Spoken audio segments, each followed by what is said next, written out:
Hi, I am Dr. Kim Sage. I'm a licensed clinical psychologist.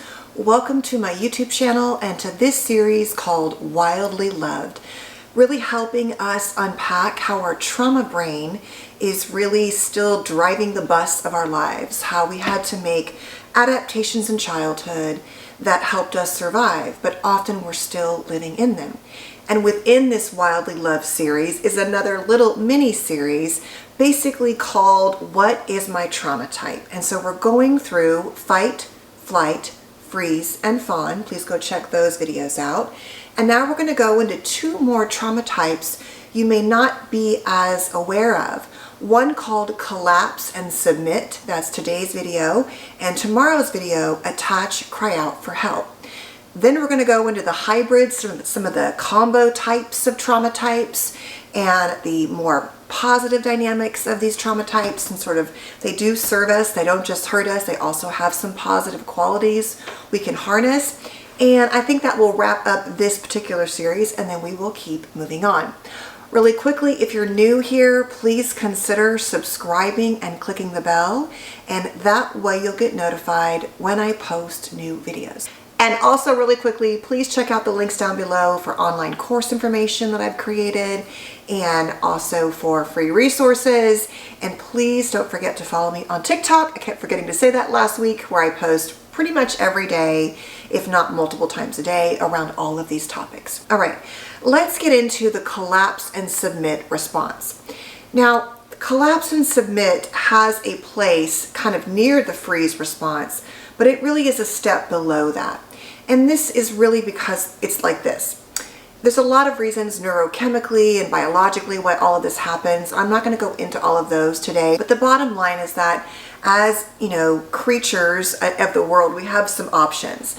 When a threat comes along, and don't forget, all of these trauma types are about dealing with and assessing and responding to threat, and then how all of these responses also impact our ability to be intimate and vulnerable with other people if we get stuck or fixated in a trauma response. And that is what these videos are about, how we all go through these, those of us with more secure and less secure lives and childhoods, but those of us who have more trauma can get stuck and tend to have go-tos.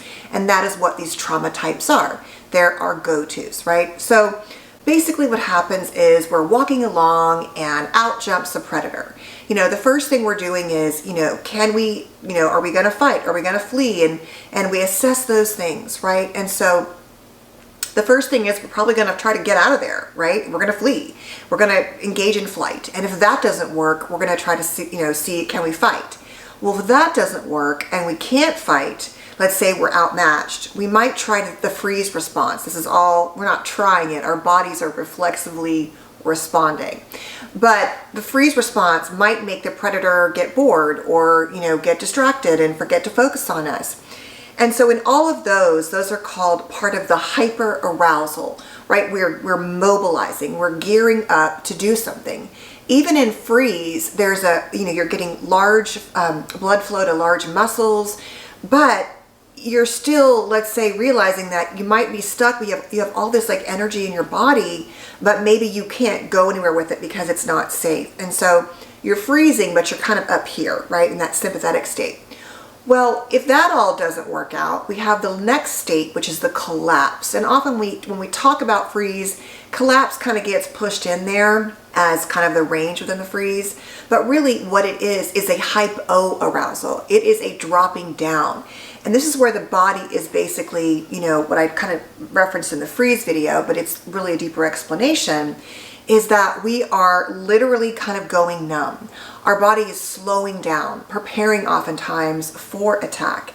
And we can see in, animals, for example, that almost looks like they've just, become limp. And they have, right before they die.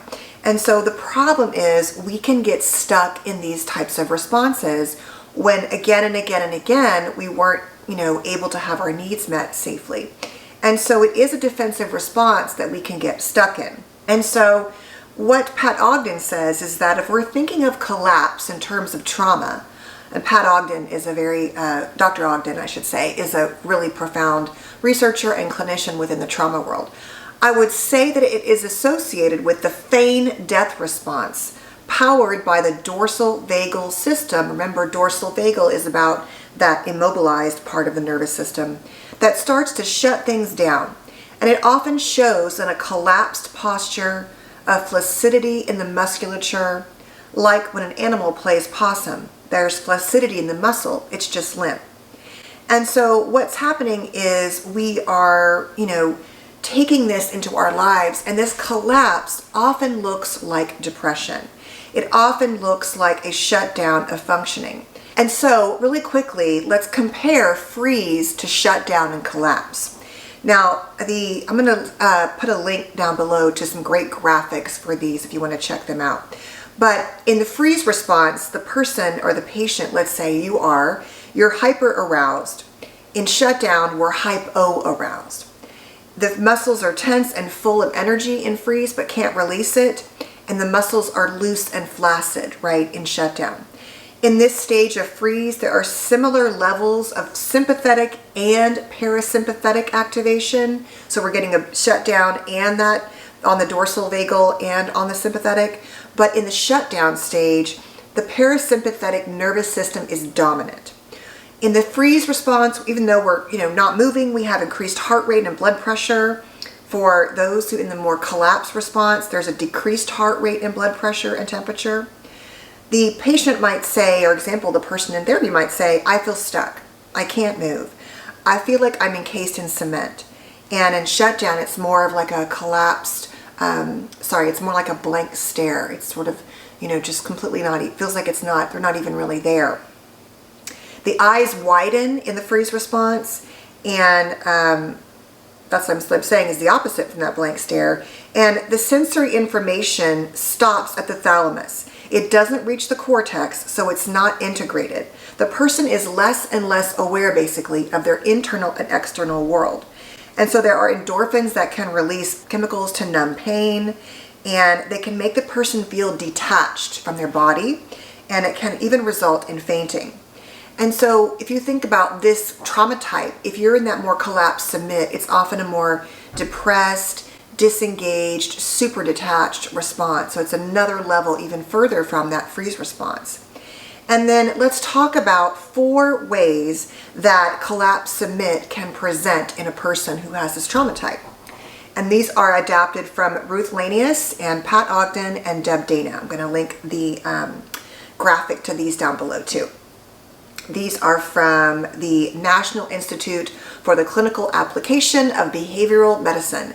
It's called the NICABM. And I've taken a lot of trainings from them. They have a lot of great videos, and they've actually geared a lot of their content for people who are not necessarily all clinicians. It's really fascinating. If you want to learn more about trauma, you should really check out their link.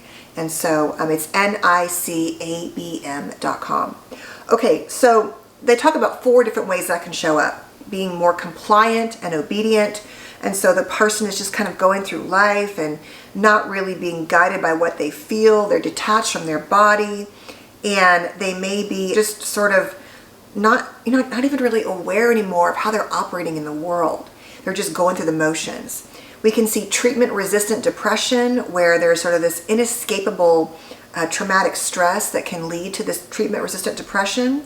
And it looks like learned helplessness. Like, well, I'm not going to try to get better. Like, why would I? It's not going to make any difference, right? And so it feels like they're just giving in and taking really no ownership because they feel like they can't. They feel that, that collapse. And that can be really frustrating. You're thinking, well, why can't they just try harder, right? It's that they're in that collapse and they can't. Interpersonal conflict. Basically, if they're in shutdown, they can have a hard time setting boundaries and engaging with others. And lastly, social avoidance and a desire to isolate. And so collapse submit can make it difficult for people to want to engage in even just basic daily activities, including things like making their own food or personal hygiene, and they certainly might withdraw socially. And so if that's you, I would encourage you to check out more on this response. Remember that in order to heal, we're going to have to really we have to get that nervous system out of that collapse because it's living in that very hypo-aroused state. And so we want to eventually, once we raise that, dealing with the depression oftentimes, that collapse, that disengagement, we want to slowly build areas in our life where we can increase connection, where we can set boundaries, we can learn to care for ourselves. And I would say this is a really difficult one if you are in it to get out of on your own. And so, I mean, all of these can be, but I would say especially if, nothing's worse than people that are depressed being told, well, just go for a walk, just get off the sofa. Yes, it is important to do those things, but it can feel almost damn near literally impossible to do. And so if that is you, I would really encourage you to try to deal with your depression, to work on your nervous system. Even if you're just someone who takes dips in and out of this one, you're going to have to work on raising that more sympathetic, mobilized response to even have the energy to move, and then to try to even get closer to connection in that ventral vagal space that we talk about in polyvagal theory. So that is the collapse and submit response. I hope you found this video helpful.